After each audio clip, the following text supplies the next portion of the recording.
Hello students, today we are going to see the introduction about the poet and paraphrase of the poem The Inchcape Rock written by Robert Southey. The Inchcape Rock is a ballad written by English poet Robert Southey. It deals with the story of a 14th century attempt by the abbot of Aberbrothock to install a warning bell on the Inchcape sandstone reef of the Scotland coast. The poem tells us how the bell was removed by a pirate means thief, who later perished when a ship collided with the reef while returning to Scotland in a bad weather. The basic theme of the poem is that those who do bad things will be punished accordingly and justice will be done. So, one proverb related to this moral of the poem is, as you sow, so shall you reap. Another one more is, crime gets its own punishment. So, now we will see about the poet. So now Robert Southey, he was born in 1774 and died in 1843. He was born in Bristol, England and was educated at Oxford. He was a poet laureate of England from 1813 to 1843. The Inchcape Rock, one of his popular short poems, is a ballad. In his poem, Southey is inspired by the legendary story of a pirate who removed the bell placed on the Inchcape Rock by the abbot of Aberbrothock, but met with his own death due to his wicked action. Now, no stir in the air, no stir in the sea. It means the wind and the sea are calm. The ship was as still as she could be, making the ship move smoothly over the water. Her sails from heaven received no motion. Her keel was steady in the ocean. The sails of the ship are motionless as there is no wind, and its keel lay steady in the calm waters. Here, keel means the underframe of a ship or boat that keeps it afloat. Next stanza. Without either sign or sound of their shock, the waves flowed over the Inchcape Rock. Because of the calmness of the sea, the waves gently passed over the Inchcape Rock. So little they rose, so little they fell. They did not move the Inchcape bell. So without moving the bell placed on it. Stanza third. The abbot of Aberbrothock had placed that bell on the Inchcape Rock. So the bell had been placed on a float upon the Inchcape Rock by the abbot of Aberbrothock. On the oil in the storm, it floated and swung. Swung is the past form of the swing. And over the waves, its warning rung. During the storms, the float moved violently when the sea waves struck it, thus ringing the bell as a warning. When the rock was hid by the surges well, the mariners heard the warning bell, and then they knew the perilous rock and blessed the abbot of Aberbrothock. When the Inchcape Rock would be hidden due to the rise in the sea level, the sailors would hear the warning bell and steer their ships away from the dangerous rock, and would the abbot of Aberbrothock for placing the bell. Fifth stanza. The sun in heaven was shining gay, means the sun was shining very brightly. It was a bright, shiny day, and all things were joyful on that day. Each and everything was very much joyful on that particular day. The seabirds screamed as they wheeled around, and there was joyance in their sound. So it was a bright, shiny day, and the seabirds sang joyfully as they flew over the sea. Stanza 6. The eye on the Inchcape Bell was seen, a darker speck. Here, speck means the tiny dot. On the ocean green, Sir Ralph the Rover walked his deck. Here, deck means the top outside level or floor of a ship, and he fixed his eye on the darker speck. Speck means spot.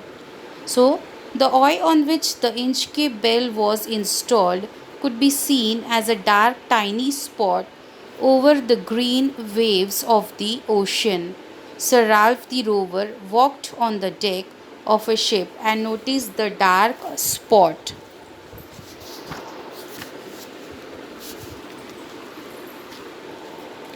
He felt the cheering power of spring. It made him whistle, it made him sing. His heart was mirthful to excess, but the rover's mirth was wickedness. So here, Sir Ralph was in such a cheerful mood that he whistled and sang. He was in very happy mood. His heart overflowed with joy, but his joy happened to originate from wickedness. 8th stanza. His eye was on the Inchcape float. Quoth he, quoth means said, my men, put out the boat and row me to the Inchcape rock, and I'll plague the abbot of Aberbrothock. Plague means here destroy. So, watching the float, here the Sir Ralph asked his men to lower a small boat from his ship and row him to the Inchcape rock so that he could destroy. The word plague is used in the poem, the work of the abbot of Aberbrothock. Stanza 9. The boat is lowered, the boatmen row, and to the Inchcape rock they go. Sir Ralph bent over from the boat, and he cut the bell from the Inchcape rock float. So the crew lowered the boat, and the boatmen rowed the boat towards the Inchcape rock. Once there, Sir Ralph bent over and cut the bell of the float. Stanza 10. Down sunk the bell with a gurgling sound, the bubbles rose and burst around. Quoth Sir Ralph, the next who comes to the rock won't bless thee, abbot of Aberbrothock. So here, as the bell sank into the sea, bubbles rose and burst on the surface of the water. Sir Ralph commented that the next ship that came near the Inchcape rock would not bless the abbot of Aberbrothock, as the bell that guided the seafarers is no longer there on float. Next, 11th stanza. Sir Ralph the Rover sailed away. He scoured the seas for many a day, and now grown rich with plundered store, he steers his course for Scotland's shore. So now Sir Ralph sailed away in search of ships to loot, which lasted for many days. Having grown rich with the plunder, he heads towards Scotland's shore. Stanza 12. So thick a haze overspreads the sky, they cannot see the sun on high. The wind hath blown a gale all day, at evening it hath died away. The surroundings are hazy and the visibility is poor. The wind, which had been blowing strong all day, has now stopped. On the deck, the rover takes his stand. So dark it is, they see no land. Quoth Sir Ralph, I'll be lighter soon, for there is the dawn of the rising moon. As Sir Ralph stands on his deck, he and his crew are unable to see the land because it is already dark. but Sir Ralph expresses hope that it would soon be bright because of the rising moon. Canst hear, said one, the breakers roar, for methinks we should be near the shore. Now, where we are, I cannot tell, but I wish I could hear the Inchcape bell. One of his men suggests that the sound of the waves crashing against the coast can be heard, making him think that they might be near the shore. But he is not sure and wishes he could hear the missing Inchcape bell so that he would know for sure where they were. They hear no sounds, the swell is strong. Though the wind hath fallen, they drift along, till the vessel strikes with shivering shock. O Christ, it is the Inchcape Rock. They are unable to hear anything over the waves, and though there is no wind, their ship has drifted off towards the Inchcape Rock, and before they even realize, the ship violently collides with it. Sir Ralph the Rover tore his hair. He cursed himself in his despair. The waves rush in every side. The ship is sinking beneath the tide. Regretfully, Sir Ralph tore his hair in anger and now cursed himself for cutting off the bell from the rock. As he lost all hope, his ship sank with water entering from all sides.